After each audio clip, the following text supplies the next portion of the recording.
Friends, एक बार फिर से स्वागत है आपका अपने यूट्यूब चैनल पर। आज की इस वीडियो में हम लोग डिस्कस करने जा रहे हैं 18 जनवरी 2023 को सी टेट के एग्ज़ाम में आए हुए ईवीएस के क्वेश्चंस को। जिन लोगों ने जो भी वीडियो अभी तक अपलोड हो गई हैं ईवीएस की वो नहीं देखी हैं तो प्लेलिस्ट में जाकर के उन वीडियोज़ को ज़रूर देख लीजिए, क्योंकि आपकी एग्ज़ाम के लिए काफ़ी हेल्पफुल रहने वाली हैं। क्योंकि मैं हर बार आपको बताती हूँ कि सी टेट का एग्ज़ाम एक ऐसा एग्ज़ाम है जो आपका एनसीईआरटी बेस है। इसमें जो भी क्वेश्चंस आते हैं ईवीएस के या हिंदी में या कोई भी क्वेश्चंस आते हैं वो आपके एनसीईआरटी बेस्ड रहते हैं, यानी कि एनसीईआरटी के बुक्स में रहते हैं। उससे अलग हट के कुछ नहीं आता है। और कई बार आपके 2 से लेकर के 3 क्वेश्चन जो हैं और हर बार रिपीट जो है वो होते हैं। क्योंकि मैं जब आपको प्रीवियस ईयर क्वेश्चन कराती हूँ तो मैं खुद देखती हूँ कि लगभग सारे एग्ज़ाम में 2 से लेकर के 3 जो क्वेश्चंस हैं वो रिपीट हुए हैं। तो इसीलिए वीडियोज़ को एक बार ज़रूर देख के जाइएगा, क्योंकि जितनी हेल्प आपको प्रीवियस ईयर के क्वेश्चन पेपर करेंगे उससे ज़्यादा हेल्प आपको सी टेट के एग्ज़ाम में कोई और पेपर नहीं करेंगे। पहले आप प्रीवियस ईयर के क्वेश्चन पेपर करिए और उसके बाद में प्रैक्टिस सेट जो है उनको सॉल्व करिए। इसके साथ ही साथ मैथ्स की भी वीडियोज़ कंटिन्यू पढ़ रही हैं। जिन लोगों ने मैथ्स की वीडियोज़ अभी तक नहीं देखी हैं वो लोग भी मैथ्स की वीडियोज़ देख लीजिए, क्योंकि मैथ्स में भी सेम यही चीज़ है कि क्वेश्चंस आपके रिपीट होते हैं। तो बहुत से लोग ऐसे होते हैं जिनकी मैथ्स इतनी अच्छी नहीं होती है, तो आपको क्या करना है, सिर्फ प्रीवियस ईयर के जो क्वेश्चन पेपर है उनको एक बार देख के समझना है और उतना सॉल्व करके जाना है। तो आप मान के चलिए आपका पेपर जो है वो अच्छा हो जाएगा। तो इसीलिए प्रीवियस ईयर के क्वेश्चन पेपर जरूर देख के जाइए। सी टेट की सबसे अच्छी बात यही है कि इसमें प्रीवियस ईयर के क्वेश्चन जो है वो रिपीट होते हैं और पैटर्न भी सेम रहता है। तो चलिए स्टार्ट करते हैं आज की वीडियो। पहला क्वेश्चन ये है कि जिस प्रकार बायां दायां सापेक्ष है उसी प्रकार पृथ्वी पर ऊपर नीचे कुछ नहीं होता है, केवल यह सापेक्ष होता है। पृथ्वी गोल है। वास्तव में हम भारत के लोग नीचे दिए गए किस देश के लोगों के सापेक्ष एक दूसरे के उल्टे हो सकते हैं? तो ये देश है आपका अर्जेंटीना। भारत के लोग जो हैं वो अर्जेंटीना के लोगों के सापेक्ष उल्टे हैं। नेक्स्ट क्वेश्चन देखते हैं। पशुओं के अनियमित विहार के एक आश्चर्यजनक उदाहरण ने जब आदिवासियों को आने वाली आपदा के बारे में संकेत दिए थे, इस दौरान देखा गया था कि हिंद महासागर की सुनामी आई थी 2004 में। देखिए, जो हिंद महासागर में सुनामी आई थी 2004 में, जिसमें भयंकर विनाश हुआ था, काफ़ी जान माल की जो है वो हानि हुई थी। तो क्या देखा गया था, ये आपका अंडमान निकोबार की तरफ की जो आदिवासी जनजाति है उन लोगों ने ये चीज़ महसूस की कि जो महासागर हैं या फिर जो सागर हैं उसमें जो जीव जंतु रहते हैं उनकी कुछ क्रियाएँ अलग तरीके से हो रही हैं।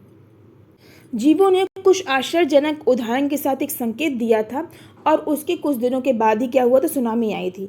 तो जो आदिवासी जनजाति है वो इन सब चीज़ों से, प्रकृति की चीज़ों से काफ़ी अच्छी तरीके से रिलेट कर पाती है, काफ़ी अच्छी तरीके से प्राकृतिक चीज़ों को समझती है। तो जो भी लोग समुद्र के तट पर थे उन लोगों ने तुरंत उस जगह को खाली कर दिया था, जिस कारण से उनकी जान जो है वो बच सकी थी। और कुछ टाइम के बाद ही हिंद महासागर में 2004 में सुनामी आई थी। तो ये जो घटना है उसका संकेत पहले ही जो सागर में पाए जाने वाले जीव जंतु हैं उन्होंने संकेत दे दिया था। नेक्स्ट क्वेश्चन देखते हैं। ऊष्मा द्वीप क्या है? तो ऊष्मा द्वीप वह शहरी या महानगरीय क्षेत्र जो अपने आसपास के ग्रामीण क्षेत्रों से अधिक गर्म है। नेक्स्ट क्वेश्चन देखते हैं। निम्नलिखित में कौन सा कथन जीवों को उनके आकार के आधार पर बढ़ते हुए क्रम में दर्शाता है? सबसे पहले क्या आता है, विषाणु, सबसे छोटा होता है विषाणु। फिर आता है आपका जीवाणु, उसके बाद कवक, और कवक के बाद में आपका आता है शैवाल। तो इस तरीके से छोटे से बढ़ता हुआ क्रम होता है। ध्यान रखिए, विषाणु, जीवाणु, कवक और शैवाल। अगर इंग्लिश में बात करें तो आपका इसको बोलेंगे वायरस, बैक्टीरिया, फंगी और एल्गी। तो इस तरीके से आप इनको ध्यान रखिए।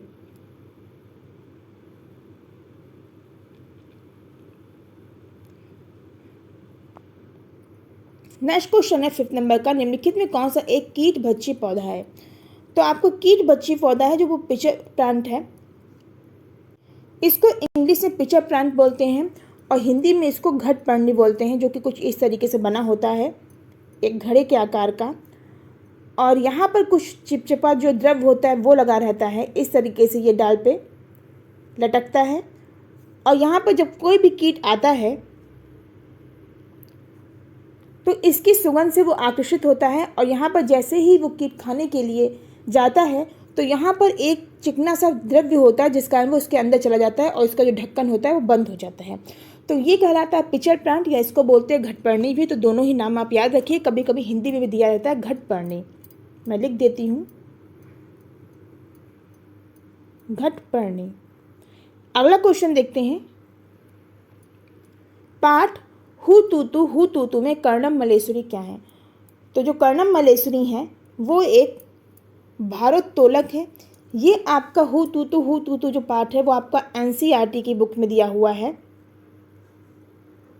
ईवीएस की बुक में 2-3 क्वेश्चन जो हैं वो सेम वैसे ही लिए गए हैं जैसे एनसीईआरटी की बुक में एक हेडिंग की तरह लिखा हुआ है। तो ये क्वेश्चन भी उसी में से एक है। नेक्स्ट क्वेश्चन देखते हैं। आप रेलवे स्टेशन पर अपने परीक्षा केंद्र पर पहुंचने के लिए सबसे पहले ठीक उत्तर में 50 मीटर चलते हैं। तो मान लीजिए रेलवे स्टेशन ये है और सबसे पहले हम कहाँ चले? सबसे पहले हम 50 मीटर चले उत्तर में, फिर ठीक पूरब में 100 मीटर चले, ठीक पूरब में कितना चले? 100 मीटर। उसके बाद ठीक उत्तर में 300 मीटर चले। उत्तर कहाँ है? ऊपर है। मैंने आपको बताया था दिशा का निर्धारण इस तरीके से होता है। ऊपर होता है उत्तर, नीचे दक्षिण, उत्तर, दक्षिण, पूरब और पश्चिम, इस तरीके से दिशा का निर्धारण होता है। तो पहले कहाँ चले? उत्तर में 50 मीटर है, फिर पूरब में 100 मीटर, उसके बाद ठीक उत्तर में फिर चले हम 300 मीटर, उसके बाद अंत में ठीक पश्चिम में कितना चले? 160। तो 100 तो यहाँ तक आ गए, 60 और आगे बढ़ा दीजिए, ये आपका हो गया 160 मीटर। और हम कहाँ पहुँच गए? परीक्षा केंद्र पर पहुँच गए। तो बताना है कि परीक्षा केंद्र के सापेक्ष रेलवे स्टेशन की दिशा क्या है। ये परीक्षा केंद्र है और इसके सापेक्ष आपको रेलवे स्टेशन की दिशा बतानी है। रेलवे स्टेशन कहाँ पर है? ये यहाँ रहा आपका रेलवे स्टेशन। तो इस तरीके से यहाँ पर हम बनाएंगे प्लस का सिंबल, क्योंकि यहाँ पर हमारा परीक्षा केंद्र है। और ठीक ऐसी लाइन नीचे की तरफ आ रही है जहाँ पे क्या है? रेलवे स्टेशन है। तो ये डायरेक्शन क्या होगी? ये डायरेक्शन आपकी इधर होगी, पूरब और दक्षिण की, या फिर दक्षिण और पूरब की। तो दक्षिण और पूरब कहाँ पर है? थर्ड ऑप्शन में है, यही आपका राइट आंसर है। नेक्स्ट क्वेश्चन देखते हैं। बाघ के बारे में सभी सही तथ्यों को पहचानिए, यानी कि वो तथ्य पहचानने हैं जो कि आपके सही हैं। पहला क्या है? पहला तो ये है कि बाघों की मूंछें उन्हें अंधेरे में गति करने तथा शिकार को ढूंढने में मदद करती हैं, बिल्कुल सही है। नेक्स्ट है बाघों के कान अलग अलग दिशा में हिल सकते हैं, ये भी सही है। तीसरा है बाघ की दहाड़ 5 किलोमीटर तक सुनाई देती है। देखिए 5 किलोमीटर तक नहीं, लेकिन हाँ बाघ की जो दहाड़ होती है वो काफ़ी तेज़ सुनाई देती है और उसके आसपास के काफ़ी एरिया तक जो है वो उसकी गूंज है वो सुनाई देती है, लेकिन एग्जैक्ट 5 किलोमीटर ये आपका गलत है। डी नंबर पे है बाघ अपने क्षेत्र को जो अनेकों किलोमीटर का दायरा होता है अपने पेशाब से अंकित करता है, बिल्कुल सही बात है। अगर उस दायरे में उस क्षेत्र में कोई और बाघ आता है तो जो पहला जो बाघ होता है वो उसके पेशाब की जो स्मेल होती है उससे पहचान जाता है कि उसके एरिया में कोई दूसरा बाघ भी आ चुका है। तो इस तरीके से आपका ए, बी और डी बिल्कुल सही है। ऑप्शन नंबर 3 देखिए, ए, बी और डी। नेक्स्ट क्वेश्चन देखते हैं। 9th नंबर का क्वेश्चन है गोलकुंडा किले का निर्माण किया गया था। तो ये किया गया था कुतुब शाही सुल्तानों के द्वारा। ऑप्शन नंबर 3 सही है। नेक्स्ट क्वेश्चन है निम्नलिखित में से कौन से पशु वस्तुओं को श्वेत श्याम रंग में देख पाते हैं? तो ये जो पशु कहिए या फिर इनको पक्षी कहिए, जीव जंतु कहिए, ये आप पे होते हैं चमगादड़, उल्लू और कांटा चूहा। ये जो वस्तुएं हैं उनको केवल ब्लैक एंड वाइट कलर में ही देखते हैं। नेक्स्ट क्वेश्चन देखते हैं। नट एवं सड़े गड़े पदार्थ से पोषण प्राप्त करने वाले जीव का उदाहरण है खुमी। और ध्यान रखिए कभी कभी हिंदी में इतने टफ जो वर्ड्स हैं वो आ जाते हैं कि लोग फाइंड नहीं कर पाते कि आखिर खुमी क्या है। खुमी जो होता है वही आपका इंग्लिश में मशरूम कहलाता है। तो ध्यान रखिए चीज़ों को इसी तरीके से घुमाया जाता है कि मशरूम से हर कोई जानता होगा कि मशरूम क्या है या कुकुरमुत्ता क्या है, लेकिन कोई ये नहीं जानेगा कि इसको खुमी भी बोलते हैं, इसीलिए वो क्या लिख देते हैं? खुमी। तो ध्यान रखिए मशरूम या खुमी कहीं पे भी आए यही आपके राइट आंसर होंगे। नेक्स्ट क्वेश्चन है खरीफ की फसलों को बैसाख के मौसम के आरंभ में बोया जाता है तथा इन्हें मानसून यानी कि बरसात की फसल भी कहा जाता है। निम्नलिखित में कौन सा समूह खरीफ की फसल का उदाहरण है? तो देखिए सबसे पहले मैं आपको तो बता दूं कि खरीफ की जो फसल होती है उसको जुलाई से अगस्त के महीने में बोया जाता है। ये आप इसको जून लास्ट से और जुलाई लास्ट भी मान सकते हैं। तो इस टाइम पे इसको बोया जाता है। और आपने देखा होगा बरसात के टाइम पे मोस्टली जो खेत होते हैं उनमें क्या लगी होती है? धान, मक्का, सोरगम और बाजरा, ये आपकी खरीफ की फसलें हैं। जबकि चना, गेहूँ, मटर, सरसों ये आपकी रबी की फसलें हैं जो कि आपकी अक्टूबर नवंबर में बोई जाती हैं और इधर जनवरी फरवरी में काट ली जाती हैं। नेक्स्ट क्वेश्चन देखते हैं, निम्नलिखित में कौन सा एक खरीफ फसल नहीं है? मैंने आपको अभी बताया धान, मक्का, सोयाबीन खरीफ की फसलें, जबकि गेहूं किसकी है? तो ये रबी की फसल है। नेक्स्ट क्वेश्चन है, कोई लड़का अहमदाबाद से एर्नाकुलम जाने के लिए 7 सितंबर 2022 को ट्रेन में सवार हुआ। ट्रेन अहमदाबाद से 21 सही यानी कि 21:45 बजे चली और 9 सितंबर 2022 को 9:15 बजे एर्नाकुलम पहुंची। यदि इस समय अंतराल में ट्रेन 2055 किलोमीटर दूरी चली तो ट्रेन की औसत चाल क्या है? शायद ये क्वेश्चन आपका 3rd से 4th बार रिपीट हुआ है। मैंने अभी तक जितने भी आप लोगों को प्रीवियस के क्वेश्चन पेपर कराए हैं उसमें 3rd से 4th टाइम ये आपका क्वेश्चन जो है वो रिपीट हुआ है और हर बार यही पूछा जाता है कि औसत चाल क्या है। चाल बराबर दूरी बटे समय, मैंने आपको बताया, कई बार बताया, कल के जो पेपर है उसमें भी बताया था, इसी टाइप से क्वेश्चन था। लेकिन सेम यही क्वेश्चन, सेम यही टाइम, सेम यही दूरी जो है वो आपकी कई बार जो है रिपीट हुई है। 3rd टाइम ये क्वेश्चन आपका 3rd या 4th टाइम रिपीट हुआ है। मैंने बताया चार का सूत्र का, तो चार बराबर दूरी बटे समय। दूरी कितनी है? 2055। अब इस 2055 में आपको क्या करना है कि जितना समय है यानी कि 21:45 से 9 सितंबर को 9:15 तक का जो टाइम है उसको जोड़ लीजिए और उसको नीचे लिखिए, उससे 2055 को भाग कर दीजिए तो ये आपको प्राप्त होगा 57.8 किलोमीटर प्रति घंटा। नेक्स्ट क्वेश्चन देखते हैं, निम्नलिखित में कौन सा पशुओं के सोने का सही समय है? तो देखिए इसमें जो सबसे सही समय बताया हुआ है वो गाय का बताया हुआ है 4 घंटे। गाय जो है वो लगभग 4 घंटे की नींद लेती है, तो ऑप्शन नंबर इसका क्या है? 3 सही है। नेक्स्ट क्वेश्चन देखते हैं, पेडागोजी के आपके क्वेश्चन है वो स्टार्ट हो गए हैं। पहला क्वेश्चन है कि पर्यावरण अध्ययन कक्षा तीसरी के पाठ हमारे साथी जानवर की कहानी रानी का बाग में माली ने पक्षियों को बाग में आने से रोक दिया, कीड़े बढ़ गए और आम कम हुए। चेन्नम्मा इस कहानी को पढ़कर कहती है कि उसकी नानी मंदिर में पक्षियों को अनाज खिलाती है, इसीलिए कहानी में ये गलत दिया हुआ है कि पक्षी जो हैं वो कीड़े खाते हैं।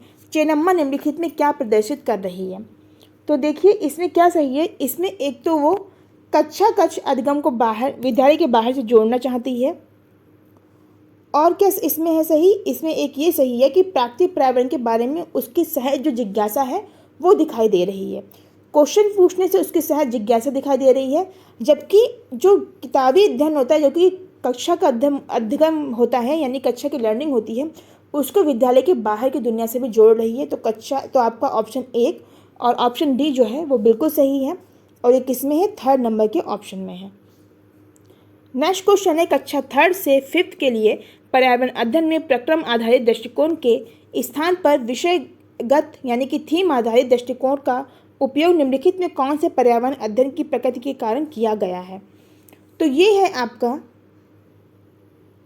अंतर अनुशासनात्मक, यानी कि आपका इसका 3rd ऑप्शन जो है वो बिल्कुल सही है। नेक्स्ट क्वेश्चन देखते हैं, योगात्मक आकलन क्या है? तो ये विद्यार्थियों को पास अथवा फेल करने के लिए मार्गदर्शक माना जाता है, तो ऑप्शन इसका 3rd सही है। 4th नंबर का क्वेश्चन देखते हैं,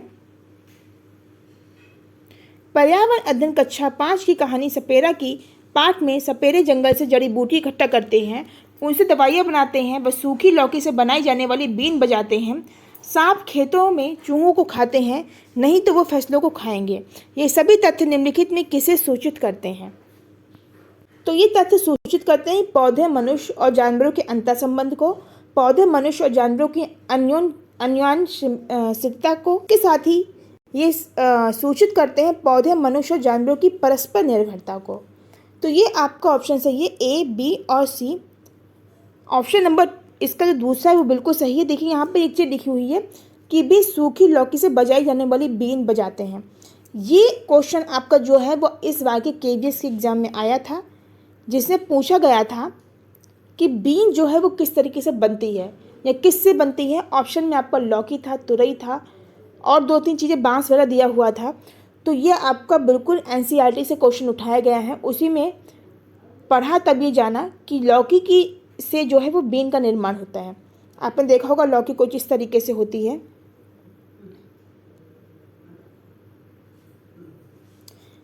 कुछ लौकी या फिर इस तरीके से आप देखेंगे लौकी कुछ इस तरीके से होती है, और बीन भी कुछ इस तरीके से होती है। तो सूखी लकड़ी से जो है वो बीन बनाई जाती है। नेक्स्ट क्वेश्चन देखते हैं। देखिए, अगर आप लोग को KVS की तैयारी करनी है केंद्रीय विद्यालय की, तो सबसे अच्छा है अभी से NCERT की बुक्स पढ़ना स्टार्ट कर दीजिए। NCERT से एक क्वेश्चन बाहर नहीं आता है KVS में। नेक्स्ट क्वेश्चन है 5th नंबर का क्वेश्चन है पेडागोजी का, कि कुछ कक्षा 5वीं के पर्यावरण अध्ययन पाठ चखने से पचने तक में ये बताया गया है कि कुछ चीज़ें चखने के बाद झुम्मा बोली सी सी सी, सोचो उसने क्या खाया होगा। लेखक इसे निम्नलिखित में किससे संबंधित करने का प्रयास कर रहा है? तो लेखक इससे संबंधित करने का प्रयास कर रहा है कि संवेदी अन्वेषण से। संवेदी का मतलब होता है सेंसरी एक्सप्लोरेशन, यानी कि आप कोई चीज़ खाइए, आपके जीभ पे उसको तीखा लगाया है, तो तीखा लगने पे क्या आवाज़ आती है? सी सी की आवाज़ आती है। तो ये क्या है? ये आपकी संवेदी अंग है। तो इस तरीके से जो लेखक है वो संवेदी अन्वेषण को संबोधित करना चाहता है। नेक्स्ट क्वेश्चन है पर्यावरण अध्ययन में क्रियाकलाप पद्धति संबंधित है। तो पर्यावरण अध्ययन में क्रियाकलाप जो पद्धति है वो सम्मिलित है विद्यार्थियों के अधिगम के सभी 3 आयामों को शामिल करने और संवेदी गामक अनुभवों द्वारा प्रत्ययों को समझने में। तो ऑप्शन नंबर आपका बी और सी इसमें सही है, जो आपकी आगे 2nd नंबर पे दिया हुआ है। नेक्स्ट क्वेश्चन देखते हैं।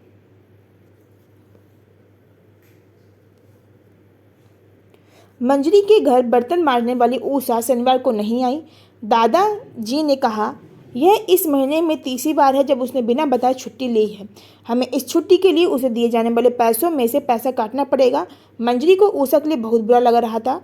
वह अपने परिवार को सहारा देने के लिए काम कर रही थी और स्कूल भी नहीं जाती थी। मंजरी ने दादाजी से कहा कि वे ऐसा ना करें। मंजरी द्वारा निम्नलिखित में कौन सी पाठचर्या अपेक्षा प्रदर्शित की जा रही है? तो इसमें आपको बताना है कौन सी पाठचर्या जो है अपेक्षा जो है वो प्रदर्शित की जा रही है। तो इसमें आप देखिएगा, न्याय और मानवीय गरिमा के सम्मान से संबंधित मुद्दा उठाना, यानी कि न्याय और मानवीय जो गरिमा है उसके सम्मान से संबंधित जो भी मुद्दा है वो मंजरी ने अपने दादा के समक्ष उठाया। ऑप्शन नंबर इसका 3rd सही है। नेक्स्ट क्वेश्चन है पर्यावरण अध्ययन का एकीकृत दृष्टिकोण विषयगत उपागम को निम्नलिखित में से किस कारक के कारण प्रस्तुत करता है? तो ये कारक है एक जुड़ी हुई और परस्पर संबंधित समझ के लिए। ऑप्शन नंबर इसका 1 सही है। नेक्स्ट क्वेश्चन देखते हैं। प्राथमिक स्तर पर पर्यावरण अध्ययन के अधिगम में सहपाठचर्या गतिविधियों में के महत्व को किसके द्वारा प्रमाणित किया जाता है? तो प्रमाणित किया जाता है सार्वजनिक बोलचाल भाषण की गतिविधियों को प्रोत्साहित करके। नेक्स्ट क्वेश्चन है आनंद की मम्मी उसे घर के मंदिर में भगवान के सामने प्लेट में प्रसाद की तुलसी पत्ता रखकर चढ़ाती है। वह इसे कक्षा में अध्यापक को बताता है। अध्यापक इस अनुभव का प्रयोग पौधे के अध्ययन के समग्र यानी कि एकीकृत वैज्ञानिक एवं सामाजिक दृष्टिकोण विकसित करने के लिए सोचते हैं। इस उद्देश्य की प्राप्ति हेतु निम्नलिखित में कौन सा अधिगम अनुभव प्रभावी होगा? तो विद्यार्थियों से समूह परियोजना में कार्य कर विभिन्न पौधों की पत्तियों का अन्वेषण करके उनके सामाजिक एवं वैज्ञानिक महत्व खोजने को कहें। यही आपका सबसे अच्छा ऑप्शन है, क्योंकि इसमें सबसे अच्छी चीज़ जो है वो आपकी ये है कि समूह परियोजना यानी कि मिल करके कार्य करना। नेक्स्ट क्वेश्चन है कक्षा 3री की विद्यार्थी तरनजीत अपने शिक्षक से पूछती है डैडी की दाढ़ी मूछ क्यों है जबकि मम्मी के नहीं? मम्मी सिर पर बिंदी क्यों लगाती हैं? हाथ में चूड़ी क्यों पहनती हैं जबकि डैडी ऐसा नहीं करते? वह द्वितीय लैंगिक लक्षण एवं जेंडर की बात कर रही है। इसका जवाब देने का सही तरीका क्या होगा? तो विद्यार्थियों को विभिन्न जानवरों के नर व मादा अलग कैसे दिखते हैं व घर पर नर व मादा जेंडर की भूमिकाएं की विभिन्न भूमिकाओं पर परियोजना देना। इससे क्या होगा? उसकी समझ जो है वो विकसित होगी जेंडर के प्रति। तो ऑप्शन इसका 2nd सही है। नेक्स्ट क्वेश्चन है आपका प्राथमिक स्तर के बच्चों को भोजन का थीम पढ़ाने के लिए यात्रा या भ्रमण का उपयोग किया जा सकता है क्योंकि यह उन्हें खाद्य पदार्थों को उगाने की विभिन्न विधियों का अवलोकन करने के लिए प्रोत्साहित करता है। ऑप्शन नंबर इसका 1st सही है। नेक्स्ट क्वेश्चन है गुलफाम कक्षा में सलाद निर्माण गतिविधि में भाग ले रहा है। प्याज काटते समय उसे महसूस हो कि उसकी आंखों में से पानी आ रहा है। उसने अपने शिक्षक से कहा अब मैं नाटक के उस दृश्य में रो सकता हूँ जिसमें मेरी घड़ी खो गई है। मेरे दृश्य से पहले स्टेज के पीछे मैं प्याज काट दूंगा। पर्यावरण अध्ययन के निम्नलिखित उद्देश्यों में कौन सा इससे संबंधित है? तो अवलोकन एवं निष्कर्ष द्वारा मनोगत्यात्मक कौशलों का अर्जन, यानी कि उसने क्या किया, पहले ऑब्जर्वेशन किया, यानी कि प्याज काटा तो उसको पता चला उसकी आंखों से पानी आ रहा है, आंसू आ रहे हैं, और फिर वो एक निष्कर्ष पे पहुंचा कि अगर नाटक में मैंने प्याज काटा नाटक से पहले तो मेरी आंखों में स्वतः ही आंसू आ जाएंगे। तो वो इस निष्कर्ष पे पहुंचे, इसीलिए आपका सबसे सही ऑप्शन जो है वो अवलोकन एवं निष्कर्ष द्वारा मनोगत्यात्मक कौशल का अर्जन करना है। नेक्स्ट क्वेश्चन है, गीतिका ने उसके पापा से पूछा, आप दादी को माँ क्यों कहते हैं जबकि पड़ोस की आंटी उन्हें आंटी कहती हैं? रिक्शे वाला उन्हें मौसी कहता है जबकि सब्जी वाला उन्हें ताई कहता है। क्या वह एक ही व्यक्ति नहीं है? गीतिका के पापा जो शिक्षक हैं वह सोचते हैं यह उप विषय संबंध पढ़ाने हेतु तो उपयुक्त सवाल है। निम्नलिखित में प्राथमिक स्तर पर पर्यावरण अध्ययन पढ़ाने का कौन सा उद्देश्य इसमें संबंधित है? इसमें संबंधित है प्राकृतिक पर्यावरण जिसमें लोग शामिल हो संबंध में बालक की जिज्ञासा का पोषण करना। ऑप्शन नंबर इसका 4 सही है। आज का लास्ट क्वेश्चन है, रेहान लगातार छींके जा रहा था, अम्मा ने उसके लिए हल्दी, शहद, अजवाइन, नींबू, अदरक, काली मिर्च और तुलसी पत्ते का उपयोग कर काढ़ा बनाया। अगले दिन वह स्वस्थ महसूस कर रहा था और वह स्कूल गया। उसने अम्मा से उसे काढ़ा बनाने सिखाने के लिए कहा। इस गतिविधि में निम्नलिखित में कौन से उद्देश्य जो हैं वो शामिल हैं?